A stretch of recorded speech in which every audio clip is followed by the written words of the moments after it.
এই যুদ্ধের মধ্যে 70 জন সাহাবী শহীদ হয়। এখানে সাহাবায়ে কেরামের একটু ভুলের কারণে উহুদের যুদ্ধে এত বড় ক্ষতি হয়েছিল। নচেত প্রথমে সাহাবায়ে কেরাম রাসূল সাল্লাল্লাহু আলাইহি সাল্লাম তারা বিজয়ী হয়ে গিয়েছিলেন, কিন্তু সামান্য ভুলের কারণে বিশাল বড় ক্ষতি হয়ে গিয়েছে। এটা আমাদের জন্য শিক্ষা। সেই শিক্ষা হলো আমিরের কথা মেনে চলা। তার কথা যদি মেনে চলা না হয় তাহলে বিপদ আসতে পারে। এটা আমাদের জন্য এক শিক্ষা। এই উহুদের ময়দানে কাফেরদের সবচেয়ে বড় যে আক্রোশ ছিল, বদরের যুদ্ধে, এই উহুদের আগের যেটা ছিল বদরের যুদ্ধে 70 জন কাফের নিহত হয়। কতজন? 70 জন কাফের নিহত হয়। আর এই আক্রোশই তাদের ভিতরে কাজ করতেছিল যে এতগুলো মানুষ তারা হত্যা করলো, অথচ তাদের কাছে তরবারি নাই, ডাল সুরকি নাই, কিছু নাই, এরা আমাদেরকে এইভাবে হত্যা করে দিল। তাদেরও টার্গেট ছিল কিভাবে মুসলমানদেরকে শেষ করে দেওয়া যায়। আর এই উহুদের যুদ্ধ ছিল তাদের এক প্ল্যান, এই যুদ্ধেই একদম মুসলমানদেরকে শেষ করে দিতে হবে, নির্মূল করে দিতে হবে।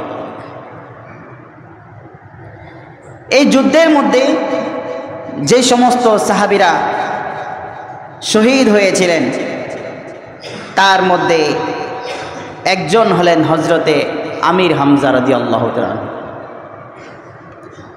খুব সাহসী ছিলেন, এত বেশি সাহসী ছিলেন, মক্কায় যখন রাসূল সাল্লাল্লাহু আলাইহি সাল্লামকে কেহ নির্যাতন করত, আমির হামজা রাদিয়াল্লাহু তাআলা তিনি যদি সেখানে যাইতেন, তার নাম শুনলেই অন্যরা সব পলায় যেত গা। এত সাহসী ছিলেন। এমনকি একদিন আবু জাহেল রাসূল সাল্লাল্লাহু আলাইহি সাল্লামের এই গলার মধ্যে একটা কাপড় দিয়া এইভাবে পেঁচ দিয়া টান দিছিল, একা পাইছিল। রাসূল সাল্লাল্লাহু আলাইহি সাল্লামকে একা পাইয়া রসুলের গলার মধ্যে একটা কাপড় পেঁচায় এমন টান দিছিল যে রসুলের জিহ্বা বের হয়ে গিয়েছিল, তার চোখ লাল হয়ে গিয়েছিল। এটা এক মহিলা দেখেছিল। দেখার পরে এই ঘটনা থেকেই আমির হামজা রাদিয়াল্লাহু তাআলা ইসলাম গ্রহণ করেছেন। আমির হামজা রাদিয়াল্লাহু তাআলা শিকারে গিয়েছিলেন। শিকার থেকে যখন আসতেছেন তখন এই মহিলা বলতেছে, আমির হামজা, তোমার ভাতিজা মোহাম্মদ রে তো আবু জাহেল একা পাইয়া এইভাবে গলায় ফাঁস লাগাইছিল, আমি নিজে দেখছিলাম। এই কথা শোনার পরে আমির হামজা রাদিয়াল্লাহু তাআলা তার দিলের মধ্যে খুব ব্যথা লাগলো যে ভাতিজারে একা পাইয়া এইভাবে মারলো, আমারই তো ভাতিজা, আমারই তো ছেলে, যা এইভাবে আর হয় না, আর ও তো কারো ক্ষতিও করে না। আমির হামজা রাদিয়াল্লাহু তাআলা রাগ হইয়া এবার গেলেন, যা দেখেন কাবার চত্বরেই আবু জাহেল আর কিছু কিছু এরা সব একসাথে বসে গল্প করতেছে। আমির হামজা রাদিয়াল্লাহু তাআলার সামনে যাই, হাতে ছিল বর্ষা, বর্ষাতে দিছে একটা বাড়ি আবু জাহেল, এ মা কপালের উপরে বাড়ি দেয়া কপালের ফাটায় ফেলাইছে, এখন তো রক্ত পড়তেছে। সাথে আর যারা আছে এরা এখন আমির হামজা রাদিয়াল্লাহু তাআলার এরা হামলা করবে। এরপর আবু জাহেল, এই খবরদার খবরদার, ওর গায়ে কেউ হাত দিও না। এত বড় সাহসী ছিলেন আর এত বড় বীর ছিলেন হযরত আমির হামজা রাদিয়াল্লাহু তাআলা। উহুদের প্রান্তরে যখন যুদ্ধের দামামা বেজে উঠল, চতুর্দিক দিয়ে কাফেররা মুসলমানরা তারা লড়াই শুরু করে দিল। দুই পক্ষে হুমাহুম লড়াই শুরু হয়ে গেল। এমন লড়াইয়ের ভিতরে কাফেরদের টার্গেট ছিল এই যুদ্ধের মধ্যে মুহাম্মদকে হত্যা করতে হবে, এক নাম্বার টার্গেট। দ্বিতীয় নাম্বার টার্গেট ছিল মুহাম্মদের চাচা আমির হামজাকে হত্যা করতে হবে। তাদের এই দুইটা টার্গেট ছিল। আমির হামজার প্রতি এত আক্রোশ থাকার কারণ কি? আমির হামজা রাদিয়াল্লাহু তাআলা নূর প্রতি এত আক্রোশ থাকার কারণ হলো হযরতে আমির হামজা রাদিয়াল্লাহু তাআলা এত বড় বীর ছিলেন। বদরের যুদ্ধে 70 জন কাফেরকে যে হত্যা করা হয়েছে, ওই 70 জন কাফেরদের মধ্যে 32 জনকে একাই হত্যা করেছেন হযরতে আমির হামজা রাদিয়াল্লাহু তাআলা আনহু। বলেন না আল্লাহু আকবার, জোরে বলেন আল্লাহু আকবার। কতজন? 32 জন। 70 জনের মধ্যে 32 জনকে আমির হামজা রাদিয়াল্লাহু আনহু একা হত্যা করেছে। বুঝে নেবার কেমন পালোয়ান ছিল আমির হামজা রাদিয়াল্লাহু তাআলা। 32 জনকে একা হত্যা করেছে, একাই জাহান্নামে পাঠিয়ে দিয়েছে আমির হামজা রাদিয়াল্লাহু তাআলা আনহু। এই জন্য তাদের প্রতি আক্রোশ ছিল। আর এই যে আক্রোশের মধ্যে যাদের ভিতরে এত বেশি প্রতিশোধের আগুন জ্বলতেছিল, তাদের মধ্যে একজন ছিল জুবাইর ইবনে মুতিম, একজন কাফের। জুবাইর ইবনে মুতিম। জুবাইর নামটা ভালো না খারাপ? ভালো, নামটা ভালো। তার এই নাম দ্বারাও বোঝা যায় যে ভালো ভালো নাম রাখলেই ইমানদার হওয়া যায় না। আব্দুল্লাহ ইবনে উবাই, আব্দুল্লাহ ইবনে আবু লুলু, এটা ভালো নাম না সুন্দর খারাপ নাম? ভালো নাম। কিন্তু আব্দুল্লাহ ইবনে উবাই এটা ছিল মুনাফিকদের সর্দার। আব্দুল্লাহ ইবনে আবু লুলু এটাও ছিল মুনাফিকদের সর্দার। তাহলে ভালো নাম হওয়ার পরেও এগুলো জান্নাতি না জাহান্নামী? জাহান্নামী। তাহলে নাম সুন্দর হইলেই কি করা যাবে না? জান্নাতে যাওয়া যাবে না। নাম সুন্দর হলেই চরিত্র সুন্দর হয় না, নাম সুন্দর হইলেই ঈমান সুন্দর হয় না। ঈমান সুন্দর করতে হলে এই নফসকে, চরিত্রকে সুন্দর করতে হয়, এই ঈমানকে সুন্দর করতে হয়। এজন্য শুধুমাত্র নাম, সুন্দর সুন্দর নাম রাখলেই হবে না। আমির হামজা রাদিয়াল্লাহু তাআলা আনহু তিনি যে বদরের প্রান্তরে 32 জন কাফেরকে জাহান্নামে পাঠাইছেন, এই জন্য তার প্রতি কাফেরদের একটা আক্রোশ ছিল। কাফেরদের হৃদয়ে প্রতিশোধের আগুন জ্বলতেছিল আমির হামজার উপরে। তো এই কাফেরদের মধ্য থেকে জুবাইর ইবনে মুতিম একজন কাফের ছিল। তার দাদাকে যে হত্যা করেছে তিনিও ছিলেন আমির হামজা রাদিয়াল্লাহু তাআলা আনহু।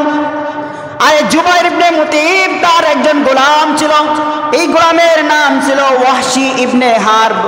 এই ওয়াহশী তিনি পরবর্তীতে মুসলমান হয়েছিলেন। এই ওয়াহশী ছিল জুবাইর ইবনে মুতিমের একজন গোলাম। ওয়াহশীর বাড়ি ছিল নাইজেরিয়াতে। আফ্রিকার নাইজেরিয়া একটা নাম শুনছেন আপনারা? নাইজেরিয়ার লোক যারা হজে যায় দেখবেন কাবা ঘরের এই লোকগুলোর বেশি দেখা যায়। এরা সংখ্যায় কম থাকলেও এদেরকে দেখা যায় বেশি। কারণ হলো এরা অনেক উঁচু, লম্বা, অনেক লম্বা থাকার কারণে তাকাইলে খালি লম্বা লম্বা মাথাগুলো দেখা যায়। এত উঁচু ছিল, এদের হাতগুলো লম্বা লম্বা, তাদের দেহগুলো রংগুলো কালো। এই ওয়াহশী রাদিয়াল্লাহু তাআলা আনহু তখনও মুসলমান হন নাই। তিনি ছিলেন এই জুবাইর ইবনে মুতিমের গোলাম। জুবাইর ইবনে মুতিম সে বলল, ওয়াহশী তোমাকে আমি মুক্ত করে দেব, তোমার আর এই গোলামির জিন্দেগি এইগুলো আর অতিবাহিত করতে হবে না, স্বাধীন জিন্দেগি তুমি অতিবাহিত করবা, তোমাকে আমি মুক্তি করে দিব। তবে একটা শর্ত রয়েছে, সেই শর্ত হলো যদি উহুদের যুদ্ধে গিয়া তুমি আমির হামজাকে হত্যা করতে পারো তাহলে আমি তোমাকে মুক্ত করে দেব। ওয়াহশী অফার পেয়েছে, এবার তার ভিতরে আনন্দের ঢেউ জেগে উঠল।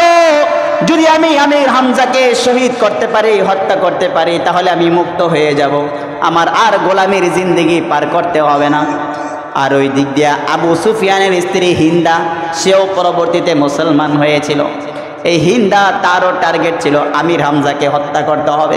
এই দুইজন ছিল স্পেশাল। উহুদের যুদ্ধে যখন তুমুল লড়াই শুরু হয়ে গেল, চতুর্দিকে লড়াই হইতেছে, মুসলমানরা কাফেরদেরকে একের পর এক হত্যা করতেছে। আমির হামজা রাদিয়াল্লাহু তাআলা যে ঘোড়ার মধ্যে বসা ছিলেন এবং যেই তরবারি তিনি হাতে রেখেছিলেন, এই তরবারি দিয়ে কাফেরদের বাঁধ ভেঙে তাদের ভিতরে ঢুকে তিনি অকুতোভয় সৈনিকের মতো লড়াই করতেছেন। তাকে দেখে সবাই ছোটাছুটি শুরু করে দিল। এমনভাবে আমির হামজা রাদিয়াল্লাহু তাআলা যুদ্ধ করতেছিলেন। কিন্তু ওয়াহশী সে টার্গেটে ছিল আমির হামজা কখন আমার হাতের নাগালে আসবে। ওয়াহশী সে আর সামনে আসে নাই, কারণ সামনে আসলে যদি আমির হামজা তাকে দেখে তাহলে তার সামনে সে পার পাবে না। এই জন্য ওয়াহশী একটা বড় পাথরের পাশে সে চুপ করে পালিয়েছিল, তাক পেতেছিল। কখন আমির হামজা আমার বরাবর আসবে। আর ওয়াহশী সে বর্ষার নিক্ষেপে খুব পারদর্শী ছিল। আমির হামজা রাদিয়াল্লাহু তাআলা আনহু তিনি যখন ওয়াহশীর কাছাকাছি আসলেন, এই সময় ওয়াহশী তার পাথরের আড়াল থেকে বের হয়ে বর্ষাটাকে আমির হামজাকে লক্ষ্য করে যখন নিক্ষেপ করলেন, এই বর্ষা নিক্ষেপ করার পরে এই বর্ষা এসে আমির হামজা রাদিয়াল্লাহু তাআলা আনহুর এই নাভি দিয়ে ঢুকে এরপরে পিঠ দিয়ে বের হয়ে গেল। কিন্তু তিনি এমন এক পালোয়ান ছিলেন, এমন বীর ছিলেন, এমন বড় বীরত্ব তার ছিল, এই বর্ষা ঢুকে যাওয়ার পরেও তিনি সামনের দিকে অগ্রসর হইতেছিলেন ওয়াহশীকে যাতে করে হত্যা করা যায়। কিন্তু এই বর্ষার আঘাতে আমির হামজা রাদিয়াল্লাহু তাআলা আনহু আর সামনে আগাইতে পারলেন না। তিনি ঘোড়া থেকে নিচে লুটিয়ে পড়লেন। তিনি যখন ঘোড়া থেকে মাটিতে লুটিয়ে পড়লেন, আর ভিতরে যে হিন্দারও টার্গেট ছিল আমির হামজা রাদিয়াল্লাহু তাআলা আনহুকে তিনি হত্যা করবেন। এই হিন্দা সামনে আইসা আমির হামজা রাদিয়াল্লাহু তাআলা আনহুকে দেখলেন মাটিতে লুটিয়ে আছে। হিন্দা আমির হামজার পেটের উপরে বৈশা এরপরে তার খঞ্জর বের করে আমির হামজা রাদিয়াল্লাহু তাআলা আনহুর বুকটারে চিরলো, ফাড়লো, বুকটাকে ফেরে দুই পাশে করে এরপরে আমির হামজা রাদিয়াল্লাহু তাআলা আনহুর কলিজাটা টেনে ছিঁড়ে বের করলো। কলিজা টেনে ছিঁড়ে বের করে এরপরে হিন্দা আমির হামজা রাদিয়াল্লাহু তাআলা আনহুর এই কলিজা চাবায়া চাবায়া চতুর্দিকে ফালাইতে শুরু করলো। আর সে প্রতিশোধের আগুন নিভাইতেছে। আমির হামজার কলিজা বের করে চাবাইতেছে আর প্রতিশোধের আগুন নিভাইতেছে। যখন কলিজাটা চাবায়া চাবায়া সব ছিঁড়ে ফেলে দিল, এরপরে হিন্দা তারপরে বসে থাকলো না, সে তার প্রতিশোধের আগুন এখনো নেবে নাই। এবার আমির হামজা রাদিয়াল্লাহু তাআলা আনহুর কান কাটতেছে, নাক কাটতেছে, হাতের আঙ্গুলগুলো এক এক করে কাটতেছে, পায়ের আঙ্গুলগুলো কাটতেছে। এইগুলো কেটে কেটে এরপরে হিন্দা একটা সুতার মধ্যে ভরতেছে।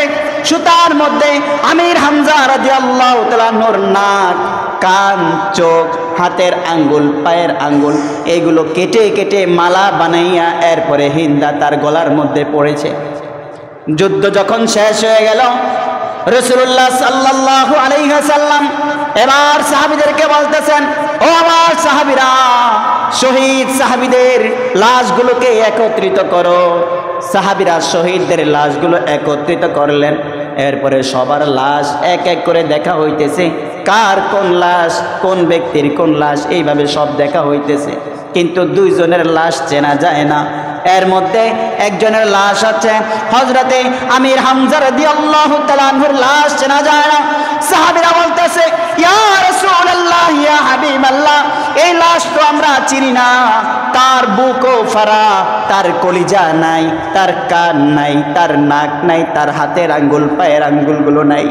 রাসূলুল্লাহ সাল্লাল্লাহু আলাইহি ওয়াসাল্লাম লাশের সামনে গেলেন, তিনি তো দেখা চিনে ফেললেন আর বললেন, ও আমার সাহাবীরা, এই লাশ তোমরা চেনো না, এই লাশ তোমরা চেনো না, এটা তো আর কেউ নয়, এটা তো সিংহ শিকারী আমার কলিজার টুকরা চাচা হযরতে আমির হামজা রাদিয়াল্লাহু তাআলা আনহুর লাশ। আমির হামজা রাদিয়াল্লাহু তাআলা আনহুকে এই উহুদের ময়দানে নির্মমভাবে শহীদ করা হয়েছিল। এই জন্য মুসলমান ভাইরা আমার, সাহাবায়ে কেরামের এই শাহাদাত থেকে আমাদের শিক্ষা হলো, সাহাবায়ে কেরাম দ্বীনের জন্য, আল্লাহর জন্য, রাসূলের জন্য, ইসলামের জন্য যেইভাবে নিজেদের জীবন বিলিয়ে দিয়েছিলেন, ঠিক অনুরূপভাবেই ইসলামের প্রয়োজনে, কোরআনের প্রয়োজনে, আল্লাহ এবং তার রাসূলের প্রয়োজনে আমাদের জীবনটাকেও আল্লাহর রাস্তায় বিলিয়ে দিতে হবে।